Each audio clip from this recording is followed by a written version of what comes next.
Friends, welcome to my channel. तो जैसे कि आपको पता है, हम कर रहे हैं टीजीटी साइंस की तैयारी और फ़िलहाल हमारी चल रही है क्लास 10th और इसका है चैप्टर 5 जो कि है लाइफ प्रोसेस। ठीक है, और ये चैप्टर थोड़ा लेंथी है बच्चों, तो हम इसको अलग अलग पार्ट्स में करेंगे। शायद 3 से 4 वीडियोस बन जाएं इस पर, लेकिन वो ज़्यादा लंबी नहीं होंगी, 10 से 12 मिनट की ही एक वीडियो होगी, क्योंकि इसमें 4 या 5 डिफरेंट टॉपिक हैं। तो मैं सोच रही हूँ उनको अलग अलग वीडियोस में ही कवर करवा दूँ, जैसे कि nutrition, digestion, respiration, transpiration and excretion, ये सभी इसी में है। ज़्यादा बड़े टॉपिक नहीं होंगे, ठीक है, क्योंकि पर एक वीडियो में करूँगी तो वो ज़्यादा लेंथी लगेगी और आप भी बोर हो जाओगे उसमें।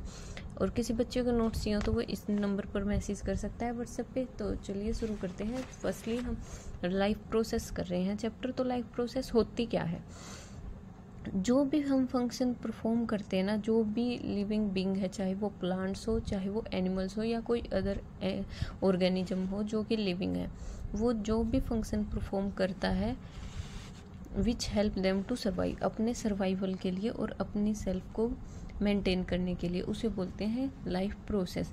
और लाइफ प्रोसेस में हमें जो मेन जो सबसे इम्पोर्टेंट है वो क्या क्या है हमारी बॉडी के अंदर या हमारे लाइव करने के लिए, जीवित रहने के लिए, सबसे पहले आता है न्यूट्रिशन।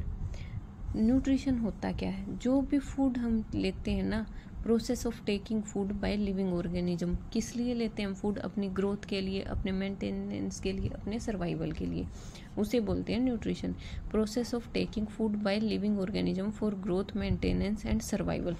उसके बाद आता है न्यूट्रिशन कितने टाइप का होता है? न्यूट्रिशन होता है 2 टाइप का, ऑटोट्रोपिक एंड हेटेरोट्रोपिक न्यूट्रिशन।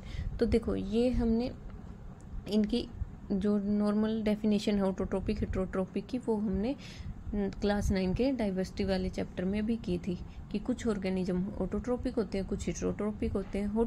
ऑटोट्रोपिक क्या होते हैं? जो अपना खाना खुद बना लेते हैं। देखो, ऑटो का मैं मतलब आप किसी भी वर्ड में ले लो, ऑटो का मतलब होता है जो काम खुद से करे, लाइक ऑटोमेटिक, खुद से करना वो काम। ऑटो का मतलब होता है खुद। तो ऑटोट्रोपिक क्या हो गया? जो अपना खाना खुद बनाए। हेटेरोट्रोपिक जो दूसरों से ले। अब ऑटोट्रोपिक न्यूट्रिशन में आता क्या है?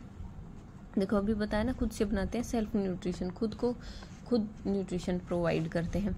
दो organism who can prepare their own food by utilizing inorganic raw material, example green plants. देखो, अब वो फूड कैसे बनाते हैं, किस चीज़ से बनाते हैं? जो भी इनऑर्गेनिक रॉ मटेरियल होता है ना, उससे फूड बनाते हैं। कौन? जो ऑटोट्रोपिक होते हैं। और इसका एग्जाम्पल है ग्रीन प्लांट्स। देखो, अब स्पेसिफिक दिया है ग्रीन प्लांट। ग्रीन प्लांट क्यों दिया है वो अभी आगे डिस्कस करेंगे। और ये जो फूड बनाने की प्रोसेस होती है उसे बोलते क्या है? फोटोसिंथेसिस। और फोटोसिंथेसिस में एक रिएक्शन है जो कि आपको याद करनी है, ज़्यादा टफ नहीं है, क्योंकि ये पूछ भी सकते हैं, इसका प्रोडक्ट पूछ सकते हैं या इसका रिएक्टेंट जो भी रॉ मटेरियल है वो पूछ सकते हैं। अब फोटोसिंथेसिस में जब ये खाना बनाते हैं प्लांट्स अपना, तो इसकी रिएक्शन क्या होती है? CO2 प्लस H2O इस प्लस क्लोरोफिल। क्लोरोफिल बहुत इंपॉर्टेंट है। अगर क्लोरोफिल अब्सेंट होगा तो ऑटोट्रोप भी नहीं होंगे प्लांट। ठीक है, क्लोरोफिल ही है जिसकी वजह से प्लांट खुद का खाना खुद बना सकते हैं, वो ऑटोट्रोपिक नेचर है। इसको हम लाइट एनर्जी प्रोवाइड करेंगे, जो सन से लाइट आती है वो लाइट देंगे, एनर्जी प्रोवाइड करेगी, उससे ये क्या बना लेंगे? ग्लूकोज, जिसका फॉर्मूला है C6H12O6, और साथ में वाटर भी रिलीज करेंगे और ऑक्सीजन भी। ठीक है, ये है। अब आप पूछोगे मैम ये 6, 12, ये 6 क्यों लिख रखा? तो ये होता है बच्चों, इस जो इक्वेशन है इसको इक्वल करने के लिए, इस साइड जितने रिएक्टेंट हमने लिए हैं, इस साइड भी उतना ही प्रोडक्ट निकलेगा। तो इसको बैलेंस करने के लिए ये लगाए गए हैं। तो इनको भी याद रखना आपकी 6 CO2, 6 कार्बन ऑक्साइड ली थी और 12 मॉलिक्यूल ऑफ वाटर लिए थे और क्लोरोफिल था। उसके बाद लाइट एनर्जी प्रोवाइड की, उसके बाद ग्लूकोज बना, H2O बना और ऑक्सीजन बनी। ठीक है, उसके बाद आता है कि ग्लूकोज है, इसमें क्या है? कार्बोहाइड्रेट। वो किस फॉर्म में वो होता है? जो कार्बोहाइड्रेट है वो किस फॉर्म में, क्या बोलते हैं उसको, स्टोर होते हैं प्लांट के अंदर, वो है स्टार्च की फॉर्म में। और एनिमल्स में किस फॉर्म में वो होते हैं स्टोर? वो है ग्लाइकोजन। स्टार्च एंड ग्लाइकोजन, जो कार्बोहाइड्रेट हैं वो स्टार्च की फॉर्म में तो स्टोर होते हैं प्लांट में, और ग्लाइकोजन की फॉर्म में स्टोर होते हैं एनिमल्स के अंदर। अब आया जीरोफाइटिक प्लांट। जीरोफाइटिक प्लांट्स कौन से होते हैं? जो कि काफ़ी ड्राई एरिया में रहते हैं, जहाँ पे पानी की बहुत कमी होती है, जैसे कि राजस्थान में। राजस्थान में मेनली कौन सा प्लांट मिलता है? कैक्टस। तो जो कैक्टस है वो क्या है? एक जीरोफाइटिक प्लांट है, ठीक है। तो इसमें क्या है, इसमें ट्रांसपीरेशन मतलब जो लॉस ऑफ वाटर है वो भी बहुत कम होगा। क्यों कम होगा? क्योंकि इसके अंदर जो स्टोमेटा होते हैं वो रात में तो ओपन होते हैं और दिन में क्लोज होते हैं। अब आप पूछोगे मैम स्टोमेटा क्या होते हैं और इनका रोल क्या है, तो वो अभी हम पढ़ते हैं। स्टोमेटा क्या है? स्टोमेटा एक टाइनी पोर है, ठीक है, और ये किस चीज़ में हेल्प करता है? Exchange of gases and transpiration में। जो गैसेज होंगे ना CO2, O2, इन सब का तो एक्सचेंज कहाँ से होगा? स्टोमेटा से, ठीक है। ये क्वेश्चन भी आ सकता है आपका। और ट्रांसपीरेशन में मतलब जो वाटर का लॉस होगा वो कहाँ से होगा? ट्रांसपीरेशन से। अब आपने पहले भी पढ़ा था कि ट्रांसपीरेशन रेट ज़्यादा कब होता है? ट्रांसपीरेशन रेट जब ज़्यादा होता है जब सनलाइट हो, मतलब लाइट ज़्यादा हो, या फिर क्या बोलते हैं उसको, विंड ज़्यादा हो, इन सब के केस में। अब सनलाइट में ज़्यादा होगा वाटर लॉस, ट्रांसपीरेशन ज़्यादा होगा। तो जो जीरोफाइटिक है उनके पास तो पहले ही वाटर कम है, तो वो अपने जो है ट्रांसपीरेशन को कम करने के लिए क्या करेंगे? जो स्टोमेटा है वो रात को ओपन होंगे, क्योंकि रात को तो सनलाइट नहीं होती, तो उनका जो है वाटर लॉस है वो कम होगा। अब समझ में आया स्टोमेटा रात को क्यों ओपन होते हैं? क्योंकि स्टोमेटा के थ्रू ट्रांसपीरेशन होता है, और उसको कम करने के लिए जीरोफाइटिक प्लांट अपना स्टोमेटा दिन में बंद और रात में खुला रखते हैं। अब थोड़ा सा और जान लो स्टोमेटा के बारे में, इसकी स्ट्रक्चर के बारे में। जो स्टोमेटा है उसके अंदर 2 बीन शेप्ड के सेल होते हैं। जो देखो ये मैंने बना रखे ना, इस टाइप के कुछ सेल होते हैं, इनको क्या बोलते हैं? Guard cells. ये रे, इनको बोलते हैं गार्ड सेल। और इनका क्या फंक्शन है कि ये ना स्वेल हो जाते हैं, मतलब सूजन आ जाती है इनमें। कब? जब वाटर फ्लो करता है स्टोमेटल पोर के अंदर। देखो H2O तो हमें फोटोसिंथेसिस के टाइम भी चाहिए होता है, तो इनके अंदर जाएगा ना H2O तो रिएक्शन करने फोटोसिंथेसिस के लिए। तो उस टाइम पे गार्ड सेल क्या हो जाएंगे? सोल हो जाएंगे और श्रिंक हो जाएंगे उस टाइम पे, जब ये वाटर बाहर की तरफ आएगा। ट्रांसपीरेशन भी होगा, वाटर का लॉस तो जो प्रोडक्ट बने उनके बाद भी होता है ना, तो तब ये श्रिंक हो जाएंगे। उसके बाद आया सेकंड जो है heterotrophic nutrition. Depend upon other for food. जो फूड है उसके लिए दूसरों पे डिपेंड करते हैं हेट्रोट्रोपिक न्यूट्रिशन में जो भी ऑर्गेनिज्म होते हैं। और जो हेट्रोट्रोपिक ऑर्गेनिज्म होते हैं ना, उसमें क्या होता है कि ये रॉ मटेरियल क्या करते हैं कि जो फूड है उसको पूरा ऐसे ही होल मटेरियल की फॉर्म में लेते हैं और बॉडी के इनसाइड जाके ही टूटता है। देखो जो एक चीज़ और रहेगी मेरी आपको बतानी ऑटोट्रोपिक में, यहाँ पे बताया था ना क्लोरोफिल। क्लोरोफिल क्या होता है? ये फोटोसिंथेसिस में हेल्प करता है। सबसे मेन प्रोडक्ट यही होता है इसके बिना। जिस प्लांट में क्लोरोफिल एब्सेंट होता है वो प्लांट ऑटोट्रोपिक नहीं होता। और क्लोरोफिल क्या कैसे पता चलता है कि इस प्लांट में क्लोरोफिल है? उसका कलर ग्रीन या फिर येलो या फिर ऑरेंज, इस कलर का मिलेगा, ठीक है। तो उसमें क्लोरोफिल प्रेजेंट होगा। उस क्लोरोफिल की डेफिनेशन हमने पहले भी की है, आप देखना सभी वीडियोस देखोगे बायो की तो आपको पता चल जाएगा।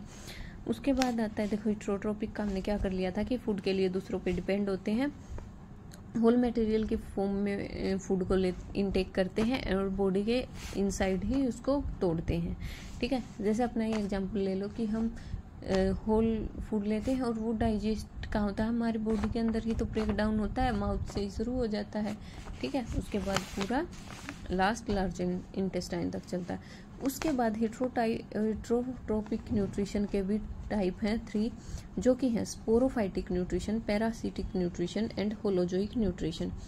जो स्पोरोफाइटिक न्यूट्रिशन होता है वो न्यूट्रिशन होता है जिसमें organism dead and decay matter को इनटेक करते हैं। मतलब जो मैटर डेड हो, जो ऑर्गेनिज्म या फिर जो फॉर्म ऑफ फूड है वो डेड फॉर्म में है या डिकेइंग मैटर है। इसके एग्जाम्पल देखो, एग्जाम्पल याद रखने जरूरी हैं। फंजाई, जो फंजाई है वो कहाँ पे किस चीज़ को अपना फूड बनाती है? वो होता है ब्रेड मोल्ड, जो कि है डेड फॉर्म में, ठीक है। और ईस्ट और मशरूम ये सब क्या है, स्पोरोफाइटिक नेचर है। डाइजेशन का होता है बॉडी के बाहर होता है, तो इसको क्या बोलेंगे, एक्स्ट्रा सेलुलर डाइजेशन, मतलब एक्स्ट्रा मतलब बाहर की side, outside the body. Sporophytic digestion nutrition का में डाइजेशन का होता है आउटसाइड द बॉडी। अब आया पैरासिटिक न्यूट्रिशन। पैरासिटिक न्यूट्रिशन क्या होगा, nutrition forms bodies of plant and animal. जो न्यूट्रिशन प्लांट एंड एनिमल की बॉडी से ही लिया जाए लेकिन विदाउट डाइंग किलिंग देम। मतलब देखो इसमें तो डेड एंड डिके मैटर था कि वो मर चुका है, किल हो चुका है, चाहे वो खुद से हुआ हो चाहे वो ऑर्गेनिज्म ने किया हो, ठीक है। उसके बाद आया पैरासिटिक। पैरासिटिक में क्या है, जिस भी प्लांट से एनिमल से वो अपना फूड इनटेक लेंगे वो ऑर्गेनिज्म डाइड फॉर्म में नहीं होगा, वो लिविंग फॉर्म में होगा। हम बोलते हैं जो फूड प्रोवाइड कर रहा है वो होता है होस्ट, और जो फूड ले रहा है उसको बोलते हैं पैरासाइट, ठीक है। इसके कुछ एग्जाम्पल हैं जो कि हैं कैस्कटा, ऑर्चिड, पिक्चर प्लांट, लाइस, टिक्स, टैपवॉर्म। ये है एनिमल्स। देखो लाइस का है, आपने नॉर्मली देखा भी होगा, जो सिर में जुएं प्रेजेंट होती है ना उनको बोलते हैं लाइस। तो वो सिर में जुएं होती हैं, वो हमें मारती तो नहीं है लेकिन फिर भी अपना फूड तो ले लेती है ना, तो ये क्या होता है, पैरासिटिक नेचर। पिक्चर प्लांट एक ऐसा प्लांट है बच्चों जो मतलब एनिमल्स खाता है। जब भी उसके पास कोई भी एनिमल जाता है या फिर लाइक मधुमक्खी होगी या कुछ इस टाइप के, तो वो उन्हें ग्रैब कर लेता है। उसके बाद आया होलीजोइक न्यूट्रिशन। होलीजोइक न्यूट्रिशन क्या होता है, देखो इसका हमने पहले भी चैप्टरों में किया है थोड़ा सा डिस्कशन, कि सॉलिड फॉर्म में जो फूड प्रेजेंट होता है और जो सॉलिड फूड को इनटेक करते हैं उन्हें बोलते हैं, वो होता है होलीजोइक न्यूट्रिशन। और ये भी बॉडी के अंदर जाने के बाद ही डाइजेस्ट होता है। इसका एग्जाम्पल है amoeba, frog and human being. हम भी तो सॉलिड फॉर्म में फूड लेते हैं, फ्रॉग भी सॉलिड में, और एक अमीबा, ठीक है।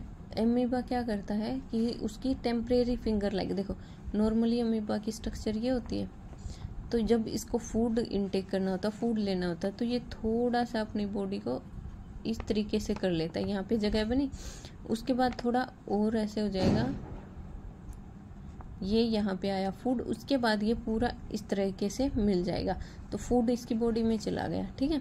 तो ये फिंगर लाइक प्रोजेक्शन निकालता है, पर ये क्या होते हैं, टेम्परेरी होते हैं, तो इनको बोलते हैं, ये होता है अमीबा में होलीजोइक न्यूट्रिशन, ठीक है।